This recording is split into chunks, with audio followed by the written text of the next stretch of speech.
হে guys, welcome back another new live. তোমাদের সবাইকে আরও একবার ওয়েলকাম জানাই এই লাইভে। শুভ সন্ধ্যা সবাইকে। আশা করছি খুব ভালো আর সুস্থ আছো। আর এই মুহূর্তে ঘড়ির কাঁটায় প্রায় বাজে, একবার দেখে নিই, দাঁড়াও। বাবা, আমার ঘড়ি তো একদম ঘড়ির মতন ঘোরা হয়ে গেছে। এখন বাজে ঘড়ির কাঁটায় 10টা বাজে 25 মিনিট। আর চলে এসেছি আমি লাইভে। আমি তোমাদের সকলের প্রিয় প্রসূন, সবাইকে জানাই এই লাইভে অনেক অনেক স্বাগত। আর এই লাইভটা যারা যারা দেখছো বা পরে যারা দেখবে, তোমাদের সবাইকে ওয়েলকাম জানাই। আশা করছি তোমরা খুব ভালো আর সুস্থ আছো। আর সত্যি কথা বলতে মনটা কেমন উড়ু উড়ু হয়ে গেছে। মনটা করে উড়ু উড়ু, আরে বুকটা করে দুরু দুরু। তো বন্ধুরা, খুশিতে আছি, আনন্দে আছি, বাট খুশিটা সবার সঙ্গে ভোগ করা যাবে না। এত খুশিতে আছি, মানে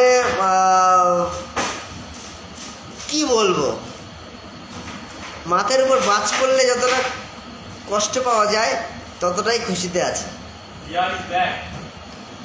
তো বন্ধুরা, যাই হোক, লাইফে যেটা পাওয়ার সেটা পেয়েছি।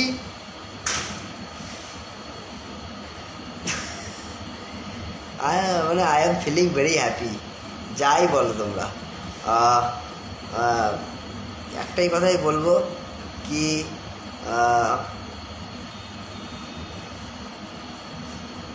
अगर किसी को दिल से चाहो तो उसे पूरा कायनात तुमसे मिलाने की साजिश में लग जाते हैं।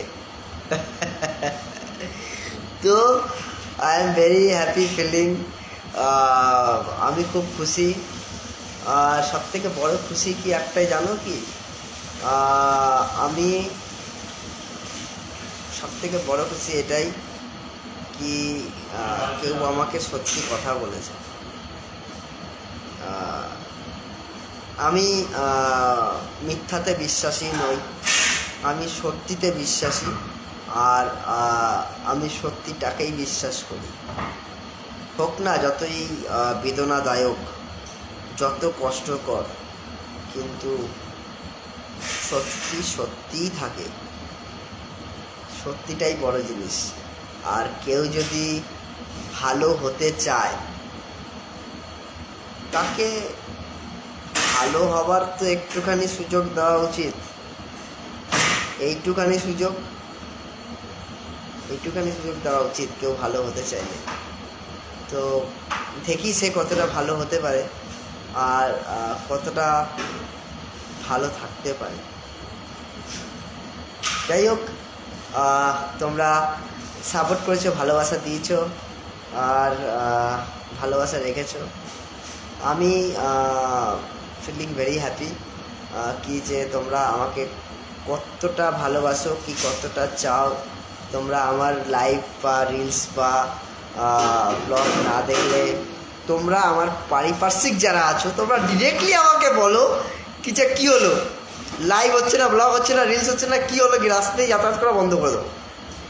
তো এটা আমার কাছে সবচেয়ে বড় পাওনা কি যে তোমরা এভাবে আমাকে উৎসাহিত করো। I am feeling very happy. তো বন্ধুরা, আমার কালিগ মিস্টার ইমরান হোসেন, সিনেমার ইমরান নয়, but he is a Real hero. তো যাই হোক, আমার খুব পরম কালিগ, খুব কাছের কালিগ, খুব ভালোবাসে আমাকে ওরা সবাই। বাট আমার থেকে ওরা আমাকে নিয়ে বেশি চিন্তিত কি আপকামিং ফিউচারে আমার না কোনো ক্ষতি হয়ে যায়। তো ফিউচারটা নিয়ে আমিও চিন্তিত, জানো তো। আমি কখনো চাইনি আমার জীবনটা এরকম হয়ে যাক, বাট আমি এটাও চাই না যে জীবনটা এইভাবে নষ্ট হোক। জীবনে মোড় প্রত্যেকটা মানুষেরই আসে, প্রত্যেকটা মানুষের টাইম আসে কি জীবনে এইভাবে এই দিক দিয়ে না গিয়ে এই কর্ড লাইনের রাস্তাটা ধরে সেই রাস্তাটাই মিলিত হবে। বাট আমার জীবনের মোড়টা এরকম আমি কোনোদিন ভাবতে পারিনি। I thanks to my life কি যে বা যাই হোক, আমার লাইফটাকে এভাবে সেটেলমেন্ট করার।